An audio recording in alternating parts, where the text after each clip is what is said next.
السلام عليكم ورحمة الله وبركاته.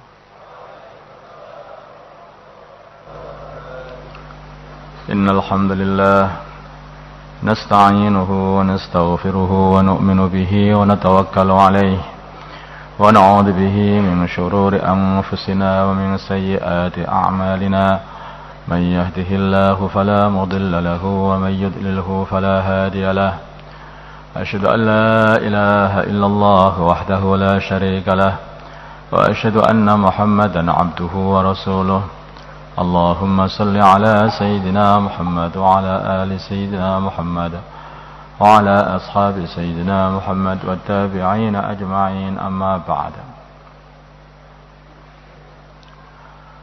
Hadirin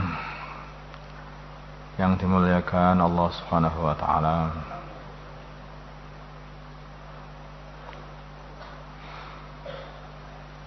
Manusia pertama yaitu Nabiullah Adam alaihi salatu wassalam, mbah kita, kakek nenek moyang kita, bapaknya seluruh umat manusia ini diciptakan oleh Allah Subhanahu wa taala di surga.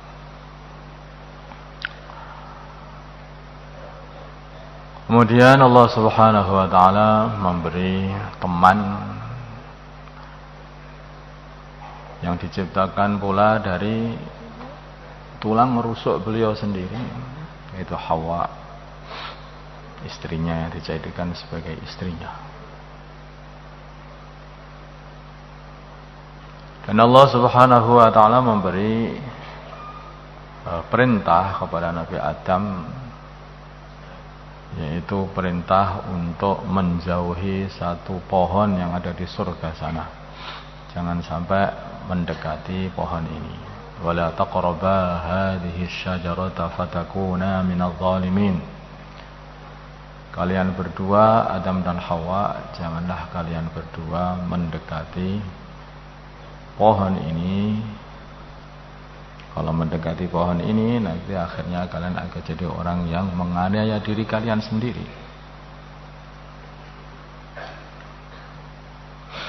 Maka hadirin yang dimuliakan Allah Subhanahu wa taala. Tetapi sebelum itu, Allah Subhanahu wa taala telah menciptakan makhluk namanya iblis. Yang mana iblis ini diciptakan dan dikumpulkan bersama para malaikat. Bukan termasuk malaikat, tapi dia ini adalah bapaknya para jin. Kana minal jinni fa fasaqa an amri rabbi. Dia termasuk golongan jin, diciptakan dari api. Sedangkan malaikat ini diciptakan dari cahaya, nur. Maka hadirin yang dimuliakan Allah Subhanahu wa taala,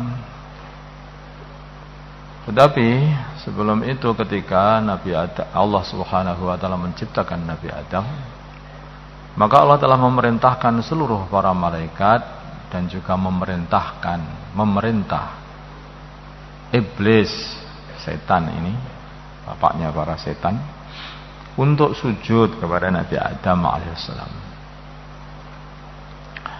Seluruh para malaikat sujud kepada Nabi Adam. Dikatakan diperintah oleh Allah untuk sujud kepada Nabi Adam, maka ikut perintahnya Allah. Sedangkan iblis ketika disuruh sujud kepada Nabi Adam, tapi tidak mau. Dia tidak mau. Ma mana'aka alla tasjuda idza amartu. Apa yang membuat kamu tidak mau sujud, wahai iblis, ketika aku memerintah kamu supaya sujud kepada Adam? Maka iblis mengatakan, aku ini lebih baik dari Adam. Khalaqtani min nar wa khalaqtahu min tin. Engkau menciptakan diriku dari api dan engkau menciptakan Adam dari tanah. Diperintah oleh Allah suruh sujud kepada Adam, Maka iblis ini telah beranggapan bahwa perintah Allah ini keliru. Ini keliru. Gusti Allah lebih dikelirukan. Permasalahannya saya ini lebih baik dari Adam. Bagaimana kok saya ini disuruh untuk sujud kepada yang lebih rendah daripada diriku? Dia tidak faham siapa yang memerintah itu. Yang memerintah adalah Allah. Sedangkan para malaikat, kalau dilihat, maka para malaikat ini adalah makhluk yang tidak pernah bermaksiat kepada Allah, tidak pernah membangkang perintah-perintah Allah.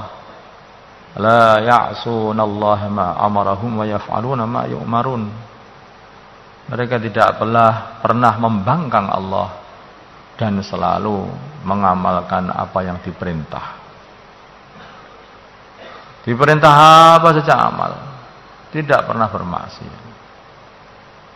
Bahkan ketika Allah Subhanahu wa taala ingin menciptakan Nabi Adam alaihissalam, menciptakan seorang manusia yang akan jadi khalifah di bumi ini, maka malaikat pun sampai berkata kepada Allah Subhanahu wa taala, apakah engkau akan menciptakan seorang makhluk yang nanti akhirnya malah membuat pertumpahan darah di bumi sana.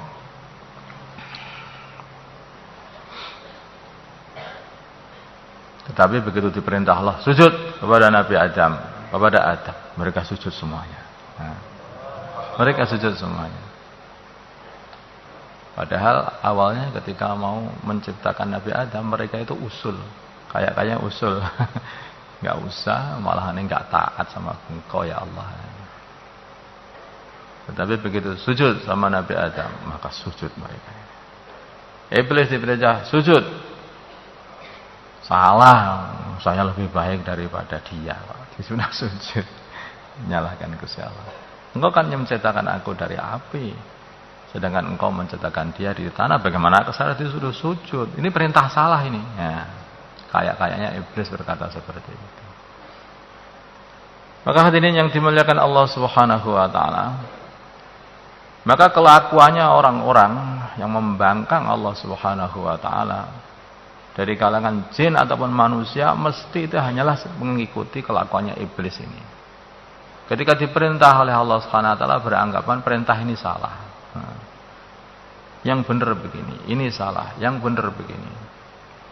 Sebetulnya bukan salah, tetapi tidak cocok dengan nafsunya. Tidak cocok dengan nafsunya. Nafsu itu apa? Ya, nafsu itu yang memerintahkan kamu, yang mengajak kamu untuk sak penake dhewe. Nah, itulah nafsu. Sedangkan akal itu yang mengajak kamu untuk taat kepada Allah. Taat kepada Allah. Nafsu itu sak penake dhewe. Pokoknya asal enak, pokoknya enggak peduli itu halal apa haram, amblas. Itulah nafsu. Itulah maka akhirnya nafsu itu bekerja sama dengan setan. Bekerja sama dengan setan.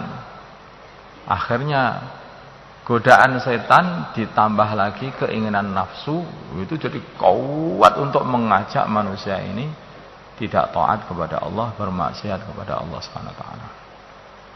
Maka hadirin yang dimuliakan Allah Subhanahu wa taala, setan faham bahwa Allah Subhanahu wa taala menciptakan manusia ini dikasih dalam dirinya juga nafsu. Ada nafsu juga, kepinginan-kepinginan. Hawa nafsu, keinginan-keinginan dirinya.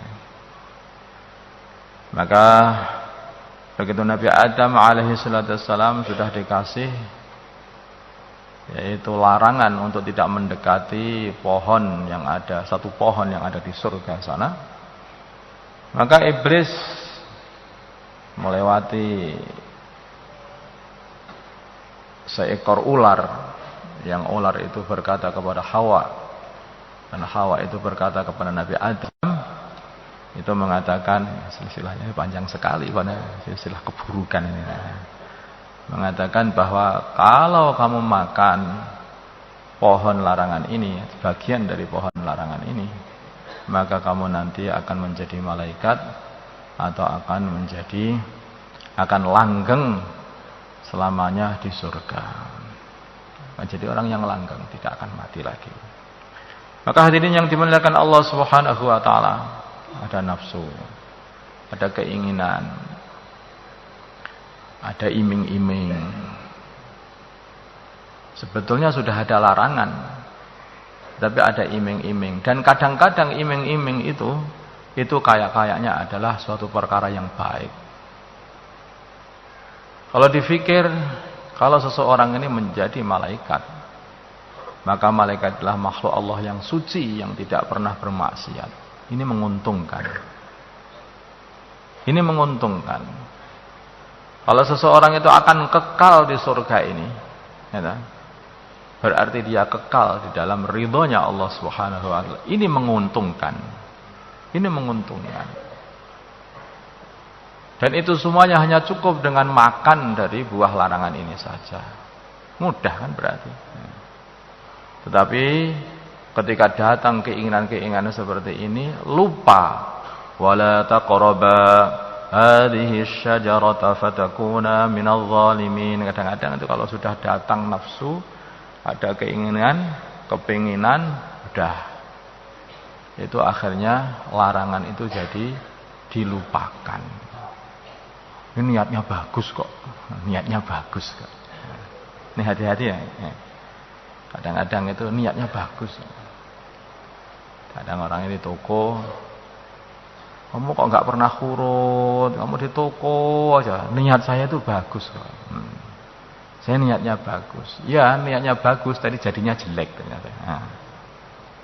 Kok jelek bagaimana? Nah, sekarang kamu sudah nggak ke masjid, sekarang kamu sudah tidak ada 2,5 jam, sekarang kamu sudah 3 hari, tidak pernah keluar 3 hari, apalagi 40 hari. Dikarenakan apa? Ya niat bagusmu tadi. Bukan niat bagus, itu iming-iming nafsu. Jadi pinter sekali setan dan nafsu ini untuk menjebak manusia ini di dalam kehancuran. Menjebak manusia dalam kehancuran. Bahkan kalau kita ini bertemu dengan teman kita yang berbuat maksiat, maka langsung nanti setan dan nafsu itu akan memberi perintah atau memberi bimbingan kepada diri kita ini. Apa bimbingannya? Hati-hati, jangan kasar sama teman. Nanti akhirnya kalau dia nanti marah, kamu gak punya teman. Orang itu harus yang lembut. Nah, kelihatannya baik. Apa yang terjadi? Akhirnya temannya itu tersesat kemana-mana. Ketika sudah rusak temannya, sudah kehilangan teman juga. Dia akan kehilangan teman juga. Dulu dia bareng-bareng ke masjid, sekarang sudah tidak ada lagi di masjid. Dulu bareng-bareng untuk berdakwah, sekarang tidak ada lagi berdakwah. Dulu bareng-bareng menghidupkan agama, menghidupkan amalan agama, sekarang tidak lagi menghidupkan agama. Hanya gara-gara apa? Katanya, yang lembut biarkan saja, yang lembut. Maka hadirin yang dimuliakan Allah Subhanahu wa taala, apa yang terjadi? Begitu Nabi Adam alaihi salatu wassalam memakan buah larangan tadi, yang terjadi ternyata betul, akhirnya kehidupan di surganya itu malah jadi berantakan semuanya. Diusir oleh Allah Subhanahu wa taala dari surga menuju dunia ini. Yang dulunya makan, minum tanpa harus memasak, tanpa harus menanam.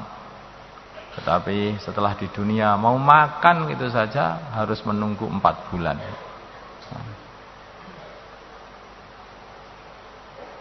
Harus menunggu 4 bulan. Belum bisa dimakan, masih harus dimasak. Belum langsung bisa dimakan, masih cari lauk lagi. Maka hadirin yang dimuliakan Allah Subhanahu wa taala, inilah kehidupan jadi susah luar biasa di dunia ini. Padahal dulunya adalah kehidupannya begitu mudah. Hanya gara-gara yaitu mendurhakai perintah Allah Subhanahu wa taala. Sebetulnya ini adalah bekal untuk Nabi Adam ketika memang Nabi Adam diciptakan untuk di bumi ini, untuk melahirkan kita-kita ini semuanya, ya. Tapi sebelumnya dikasih bekal. Bekalnya satu, yaitu bermaksiat kepada Allah Subhanahu wa taala, mendurhakai perintah Allah ini hasilnya adalah kesengsaraan. Itu aja. Makanya anak cucu kita ini biar faham. Ini semua orang seluruh dunia yang beragama semuanya faham ini. Semua faham ini. Bahwa dulu mbahnya yaitu Nabi Adam alaihissalam hanya gara-gara mendurhakai Allah Subhanahu wa taala, hasilnya hidupnya disengsara sampai sekarang ini. Maka hadirin yang dimuliakan Allah Subhanahu wa taala, akhirnya Allah Subhanahu wa taala mengirimkan utusan-utusan para nabi, para rasul, supaya para utusan ini membimbing anak Adam ini supaya anak Adam ini kembali lagi taat kepada Allah. Dan selalu diingatkan, setiap para nabi yang datang mesti mengingatkan, dulu mbahmu keluar dari surga gara-gara mendurhakai Allah. Semua para nabi mulai zaman dulu sampai sekarang mesti mengingatkan ini. Maka semua umat manusia itu faham itu, yang masih bertuhan, yang merasa anaknya Nabi Adam, ya, semuanya umat manusia mesti faham kenapa Nabi Adam kok ke dunia ini. Kalau yang merasa anaknya kera itu ya gak ngerti ya. Tapi yang merasa anaknya Nabi Adam mesti akan berpikir seperti itu. Semua faham semuanya. Maka hadirin yang dimuliakan Allah Subhanahu wa taala, dibimbing, bimbingannya satu saja, yaitu supaya taat kepada Allah, mengikuti perintahnya Allah Subhanahu wa taala. Di antara perintah yang pertama kali yang diturunkan untuk umat manusia ini, yaitu supaya umat manusia ini adalah mentauhidkan Allah, menghamba kepada Allah, hanya kepada Allah Subhanahu wa taala. Wa ya qaumi ibudullaha ma lakum min ilahin ghairuh. Wahai kaumku, sembahlah Allah, tidak ada Tuhan selainnya bagi kalian. Tidak ada Tuhan bagi kalian selain Allah Subhanahu wa taala. Hanya Allah saja. Semua para anbiya sama. Bagaimana Nabi kita Muhammad sallallahu alaihi wasallam pun juga begitu. Ayuhan nas, qulu la ilaha illallah tuflihun. Wahai para umat manusia, katakanlah la ilaha illallah. Tidak ada Tuhan yang berhak disembah, ditaati, dikawulani illallah, kecuali Allah Subhanahu wa taala. Ini perintah pertama. Artinya apa? Kalau ini dijadikan perintah pertama, karena dasar dari agama ini ketaatan. Kalau nggak ada ketaatan, nggak ada gunanya beragama. Ketaatan. Gara-gara tidak taat itulah maka sengsara umat manusia ini semuanya. Dulu di surga nggak taat, jadi di dunia ini. Kalau nanti taat lagi ketika di dunia ini, maka akan kembali lagi ke surga. Kalau tidak mau taat lagi, tambah lagi dari dunia ini, tambah sengsara lagi di neraka. Nah, ya begitu umat manusia. Makanya akhirnya dunia dijadikan tempat ujian. Dijadikan tempat ujian. Dulunya enak, tidak taat, jadi tidak enak. Kalau taat lagi, nanti kembali lagi enak. Kalau tambah tidak taat lagi, akan ditambahi ketidakenakannya lagi. Maka hadirin yang dimuliakan Allah Subhanahu wa taala, semua umat manusia anak Adam didatangi oleh para anbiya ini supaya mereka itu taat kepada Allah, datang ke sana, datang ke sini, siang dan malam mengatakan sembahlah Allah, tobatlah kepada Allah. Tobatlah kepada Allah, jangan menyekutukan Allah. Nabi Nuh alaihi salatu wassalam datang kepada anak Adam ini. Pada waktu itu anak Adam ini dalam kondisi sudah menyembah selain Allah Subhanahu wa taala, mengsekutukan Allah. Mereka ini mempunyai tokoh-tokoh agama dulunya. Orangnya namanya Wad, Suwa, Yaghus, Ya'uq, Nasr. mereka ini adalah para wali-walinya Allah Subhanahu wa taala, orang-orang yang soleh. Karkun lama. Orang dakwah pahamnya karkun lama. Mereka diunggul-unggulkan. Nah, mereka diunggul-unggulkan. Oh, ini si fulan jasanya ini, si fulan jasanya ini, si fulan suane mandi, si fulan ini ahli ini, terus diunggul-unggulkan. Tetapi ganti generasi bukan hanya mengunggulkan, ganti lagi generasi, sampai akhirnya mereka ini 5 orang ini disembah. Wajwa, Yahus, Ya'uq, Nasr. 5 orang ini disembah pada zamannya Nabi Nuh alaihissalam. Sampai disembah. Manusia disembah. Nanti kalau zaman sekarang ada manusia yang disembah. Nabi Isa. Maka zaman Nabi Nuh pun juga ada manusia yang disembah, yaitu Wad, Suwa, Yahus, Ya'uq, Nasr. Memang begitu. Awalnya dikagumi sampai disembah. Dibuatkan patung di mana-mana. Di mana-mana dibuatkan patung. Nah itulah maka Nabi Nuh alaihissalam pengen mengembalikan umat supaya mereka kembali lagi menyembah Allah Subhanahu wa taala. Tetapi yang ikut Nabi Nuh tidak banyak.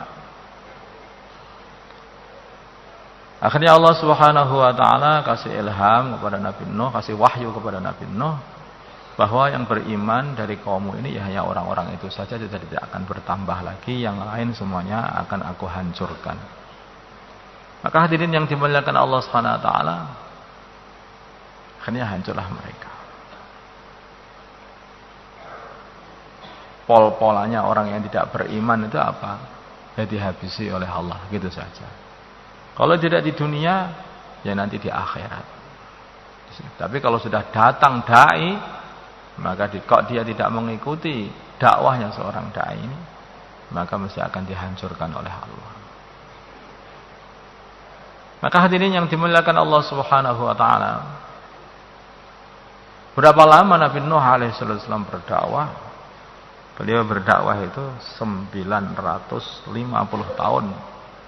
Umurnya 1000 tahun. Setelah umur 50 tahun mulai berdakwah. 950 tahun. Waktu yang cukup lama. Lama sekali. Dan sabar sampai 950 tahun. Jadi intinya, ini termasuk sifat yang paling penting sekali bagi seorang dai yang mengikuti para anbiya. Maka sifat yang paling penting adalah bersabar. Sampai pentingnya sabar ini, maka baginda Nabi kita Muhammad sallallahu alaihi wasallam pun diperintah oleh Allah, fasbir kama sabara ulul azmi minar rusul. Wahai Muhammad, bersabarlah kamu seperti sabarnya ulul azmi minar rusul, para utusan yang mempunyai hati yang kokoh, semangat yang tidak bisa digoyahkan. Nabi Nuh, Nabi Ibrahim, Nabi Musa, Nabi Isa, ini orang-orang yang kesabarannya itu luar biasa. Sabar betul dalam dakwah dan dipuji-puji oleh Allah Subhanahu wa taala. Ini para utusan ini. Maka hadirin yang dimuliakan Allah Subhanahu wa taala, yang didatangi Nabi Nuh alaihissalam adalah orang-orang yang pancen mereka ini menolak iman.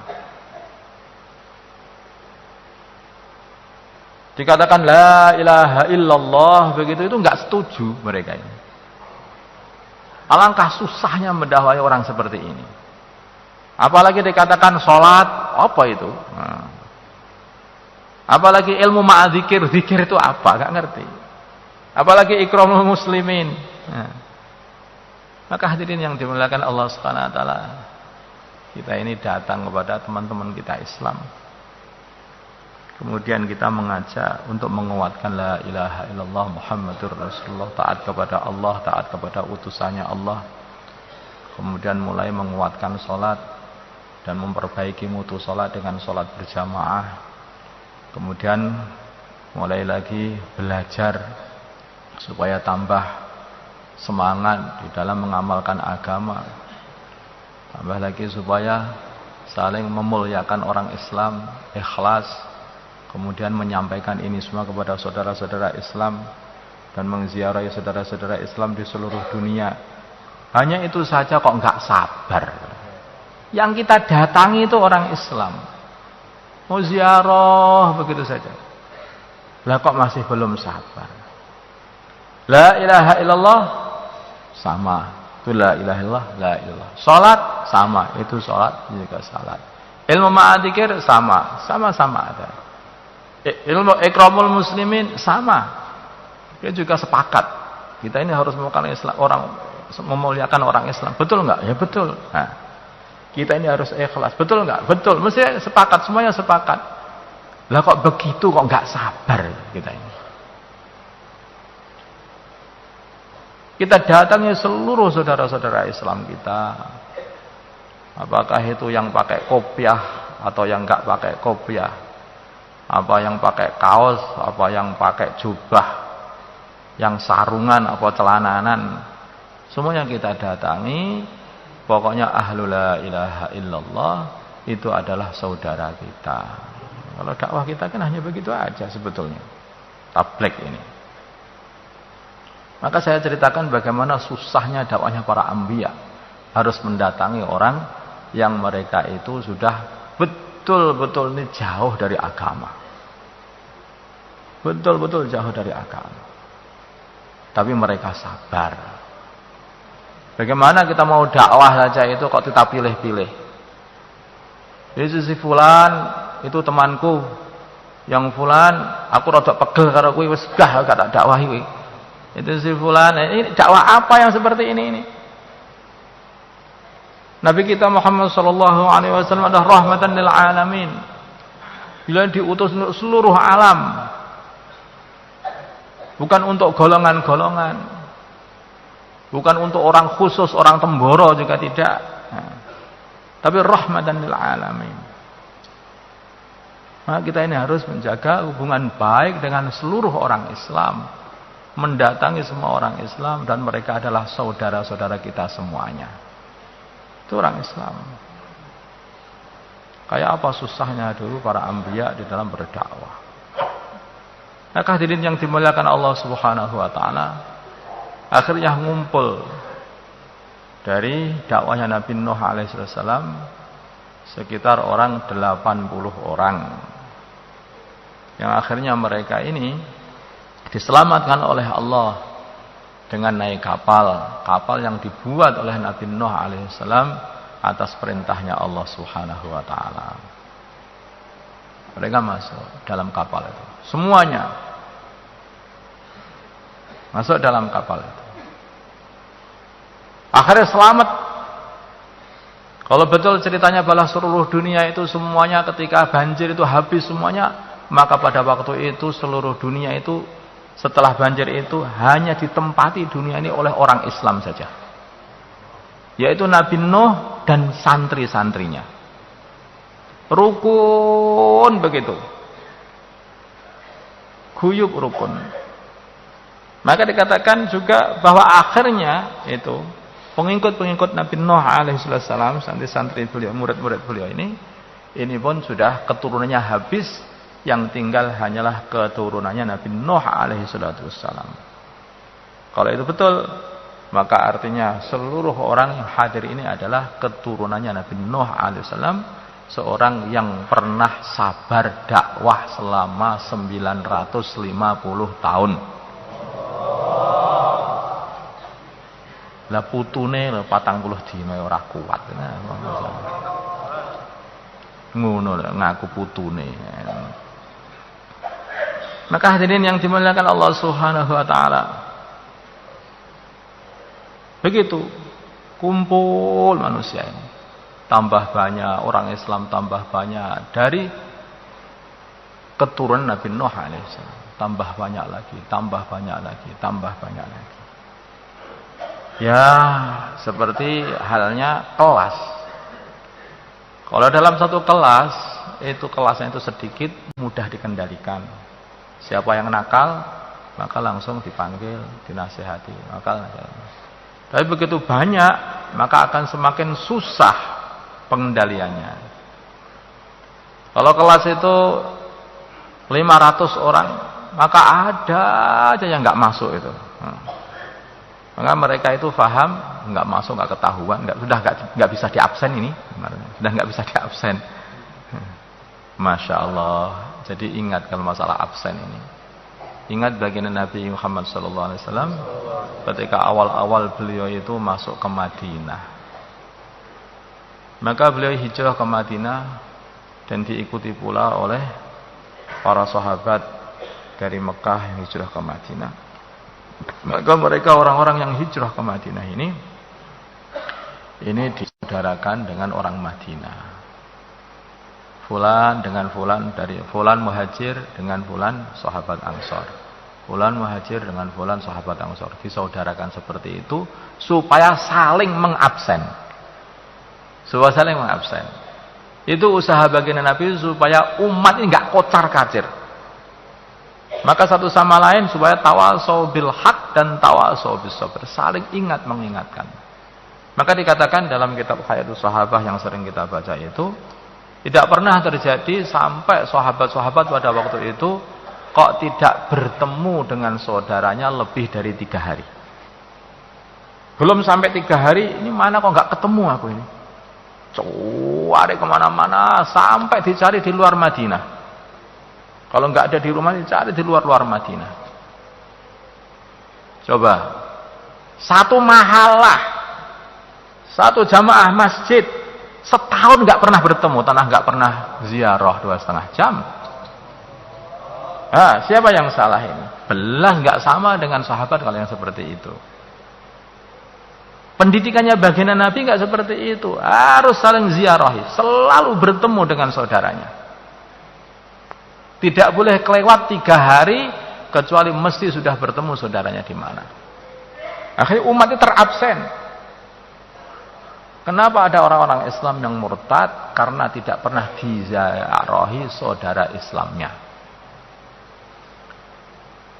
Kenapa ada saudara-saudara kita yang dia itu tidak sefaham dengan kita dalam urusan dakwah ini, namanya seperti itu. Itu dikarenakan kita ini jarang menziarahi saudara kita. Maka hadirin yang dimuliakan Allah SWT, penting sekali ziarah, jangan pilih-pilih orang. Semakin kita ini memilih-milih orang, maka akan semakin mengecil kerja baginda Nabi ini. Dan itu tidak diajarkan oleh baginda Nabi. Coba, baginda Nabi kita Muhammad SAW, beliau itu mau masuk ke Mekah. Beliau masuk ke Mekah. Tetapi oleh orang Mekah nggak boleh. Padahal beliau itu mau umrah atau haji. Tapi nggak boleh. Terjadilah perjanjian Hudaybiyah pada waktu itu. Kemudian baru beberapa tahun begitu saja, Masya Allah, itu jumlah umat Islam sudah berlipat-lipat, sudah 10.000 lebih. Jadi pergerakan dakwah baginda Nabi itu betul-betul kenceng. Sana sini, tidak ada habis-habisnya. Hanya beberapa tahun. Maka sudah begitu banyak. Sampai akhirnya Persia masuk Islam, Romawi masuk Islam, Afrika sana, sampai 2/3 dunia ini semuanya kenal Islam. Paham Islam, menghamba kepada Allah, menyembah Allah. Anaknya Nabi Adam. Tapi kalau kita ini dakwah, pemikiran kita ini adalah ayo ikut aku, sudah sini saja, yang sana itu musuhku, jangan ikut sana. Ini dakwah. Wah, ini bukan dakwah yang diajarkan oleh baginda Nabi.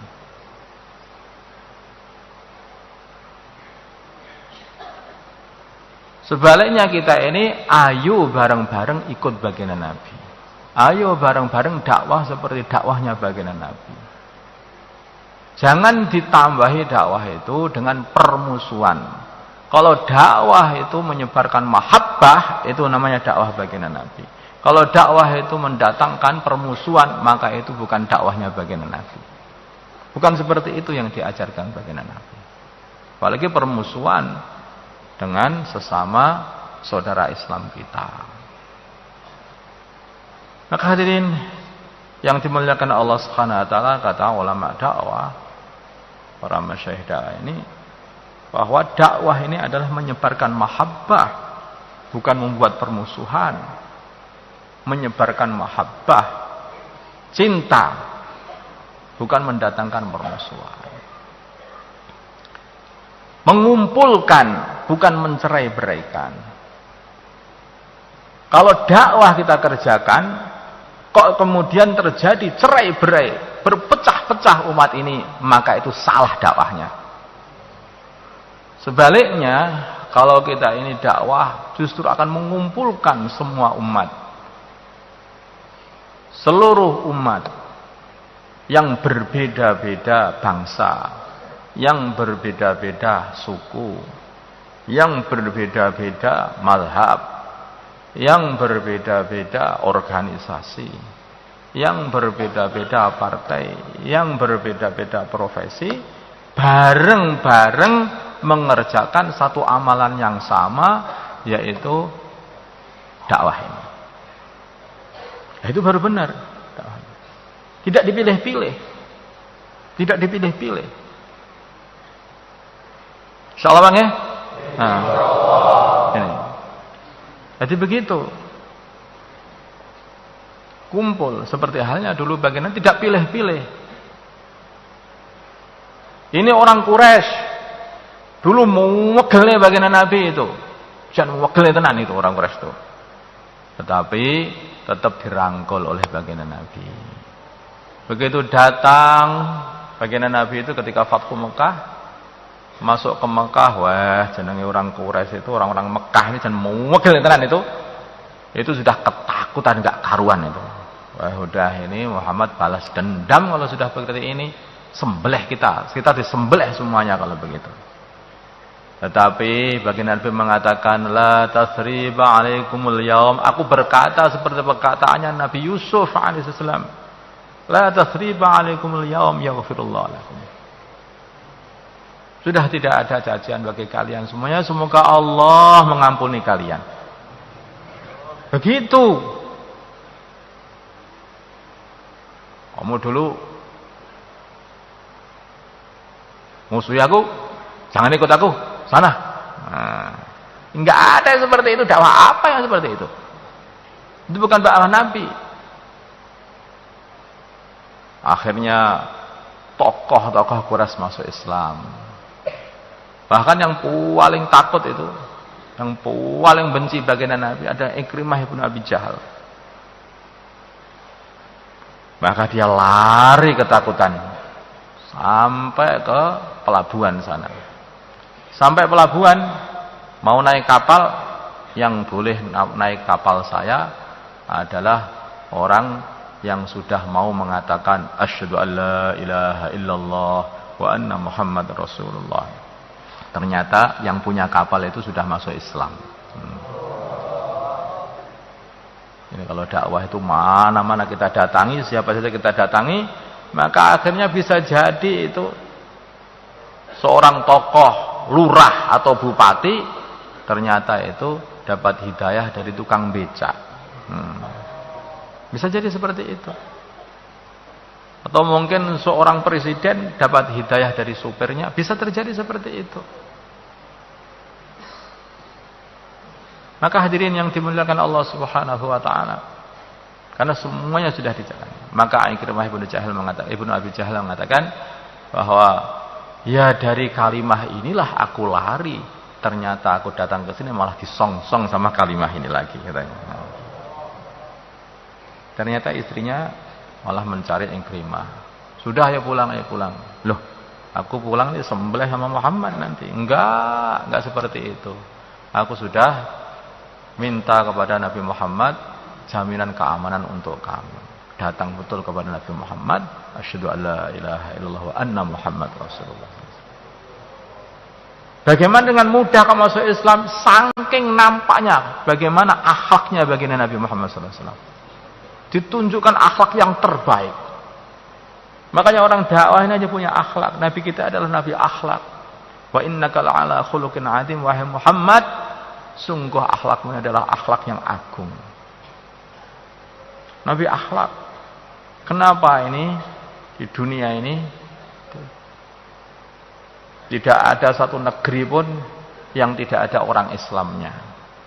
Dulu bagaimana dakwahnya? Ini dakwahnya baginda Nabi Muhammad dulunya adalah dengan akhlak, dengan kelembutan, dengan akhlak yang baik, bukan dengan ngamuan, enggak seperti itu, tapi dengan kesabaran. Coba ini Sayyidina Khalid bin Walid, yang mana dia ini banyak pedangnya ini membunuh orang-orang Islam pada waktu itu. Maka hadirin yang dimuliakan Allah Subhanahu wa taala, orang yang seperti ini pun masih dipikirkan oleh baginda Nabi Muhammad SAW.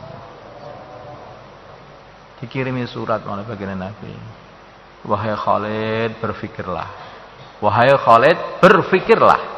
Akluka ya Khalid, katanya. Berfikirlah. Ya, Sayyidina Khalid bin Walid cerdas. Begitu diingatkan, otakmu itu loh coba puteran sedikit aja. Nah, langsung berangkat dinah asyhadu alla ilaha illallah Muhammad, masuk Islam. Ini orang yang sudah banyak sekali menyakiti hati orang Islam. Banyak orang Islam sudah dibantai oleh Sayyidina Khalid bin Walid pada perang Uhud. Beliau yang memimpin pembantaian orang-orang Islam. Tetapi orang seperti ini pun masih difikirkan oleh baginda Nabi untuk mendapatkan hidayah. Nah. Orang kafir pada itu. Maka hadirin yang dimuliakan Allah Subhanahu wa taala, orang kafir pun dengan kelembutan, dengan akhlak akan jadi teman. Apalagi kalau dengan orang Islam, teman-teman kita. Masya Allah. Mereka orang Islam, mereka saudara kita. Maka kita harus mempunyai hati yang bersih kepada saudara kita. La tadkhulunal jannata hatta tu'minu wa la tu'minu hatta tahabu. Awala adullukum ala syai'in idza fa'altumuhu tahabbtum afsus salama bainakum. Kalian semua tidak akan masuk surga kecuali kalian semuanya beriman. Dan kalian semua tidak akan sempurna imannya sehingga kalian saling cinta mencintai. Saling cinta mencintai. Tidak ada yang dipilih di kalangan para sahabat baginda Nabi, semuanya dicintai oleh baginda Nabi. Kalau kita pengen mengikuti baginda Nabi, cintai semua orang Islam. Jangan dipilih-pilih. Blok barat apa blok timur? Oh, apa ini? Ini Islam apa ini? Ini dakwah apa? Kok dakwah ada blok barat, blok timur itu? Nah. Maka tidak ada seperti itu. Semua orang Islam adalah saudara kita. Sampai para sahabat baginda Nabi Muhammad SAW mengatakan, sehingga kalau bertemu dengan baginda Nabi, mesti baginda tersenyum sampai mereka merasakan yang paling dicintai baginda Nabi adalah aku. Semuanya mengatakan seperti itu. Setiap orang ditemui baginda Nabi dengan sambutan yang baik, akhlak yang baik. Nabi itu kok betul-betul cinta sama aku. Semua lagi bertemu ya seperti itu, maka merasa dicintai oleh baginda Nabi. Harus punya akhlak yang baik. Didatangi semua saudara-saudara kita. Jangan ada blok-blokan yang seperti itu. Tidak ada blok-blokan. Jangan dipecah-pecah umat Islam ini. Kalau umat Islam ini dipecah-pecah, nanti akhirnya dipecah. 1 menjadi 2, 2 menjadi 4, 4 menjadi 8, 8 menjadi 16, terus dipecah, tidak ada habis-habisnya. Nah, akhirnya kemana? Ke rumah masing-masing. Jadinya hanya itu saja. Sampai rumah pun sama setan masih dipecah lagi. Pegatan karo bojone. Nah. Tinggal rumah, tinggal sama anaknya. Sama anak pun dipecah lagi, waduh pisan karo anake. Nah. Nggak ada habis-habisnya, Pak. Jangan mau dipecah kita ini. Kita jangan mau dipecah-pecah oleh setan. Maka justru kita akan membuat hubungan-hubungan dengan seluruh umat Islam di seluruh dunia. Ini cita-citanya seperti itu. Silaturahim ke seluruh dunia. Masya Allah. Tadi ada satu jamaah yang pengen berangkat ke Amerika katanya itu. Minta didoakan. Alhamdulillah kok yang masih ada orang yang mau menziarahi saudara Islamnya di sana. Masya Allah. Pikirkan seperti itu. Ziarah semua orang Islam di seluruh dunia. Jangan berpikir hanya lokal saja. Yang penting pokoknya Temboro saja. Yang lain jangan. Enggak usah. Loh ini namanya enggak seperti itu. Dakwah baginda Nabi bukan Mekah saja. Dakwah baginda Nabi bukan Madinah saja. Tapi baginda Nabi adalah seluruh alam. Insyaallah Pak ya? Insyaallah. Seluruh alam. Mahabbah. Hubungan. Menguatkan ukhuwah Islamiyah seluruh umat Islam di seluruh dunia. Jangan dipilih-pilih. Maka hadirin yang dimuliakan Allah Subhanahu wa taala, langsung saja sekarang siapa yang siap menyebarkan mahabbah, menyebarkan ukhuwah Islam, menggabung ukhuwah Islamiyah dengan saudara-saudara Islam kita di seluruh dunia ini, maka silahkan, monggo yang pengen luar negeri jauh 4 bulan. Mari Pak, silakan. 4 hari. Monggo Pak, bismillah. Mari yang sudah pernah belajar 4 bulan India, Bangladesh, silakan berangkat. Silakan niat 4 bulan negeri jauh untuk bergerak seluruh alam. Mari silakan berdiri dan bergerak dan mencatatkan diri di tim taskil negeri jauh. Silakan Pak. Dulu dakwah baginda Nabi itu ke negeri-negeri jauh Pak, bukan hanya di Arab Pak. Para sahabat terus negeri-negeri jauh sampai akhir 2/3 dunia ini kenal agama. Padahal dulu itu kendaraannya itu hanya onta atau jalan kaki, tapi sampai kemana-mana. Ini sekarang tinggal duduk aja di pesawat sudah sampai ke Amerika. Tinggal duduk saja itu sudah keliling dunia. Sudah dimudahkan habis-habisan oleh Allah Subhanahu wa taala. Tetapi kita ini kan masih loyo, alangkah loyona kita ini. Sebetulnya kalau fisiknya insya Allah juga kita lebih kuat. Wong makanannya kita ini lebih enak. Lebih enak daripada makanannya para sahabat. Tapi semangatnya itu loh, Masya Allah. Yang sana itu obor, kita ini lilin pun lilin yang mau mati gitu semangatnya itu. Monggo, bismillah. Yang semangat Pak, monggo. Negeri jauh. Mari Pak, silakan Pak. Semua yang pernah niat negeri jauh silakan berdiri. Monggo yang 1 tahun juga monggo, bismillah. 1 tahun juga berdiri, silakan. Silakan. Termasuk jamaah setahun yang sedang bergerak, yang sedang ada di markas, silakan berdiri. Jamaah setahun keluar untuk menyebarkan mahabbah, untuk menghubungi semua saudara-saudara Islam tanpa dipilih, bukan untuk menyebarkan kebencian. Monggo, bismillah. Silakan Pak. Mari silakan. Mari Pak. Setahun negeri jauh, silakan.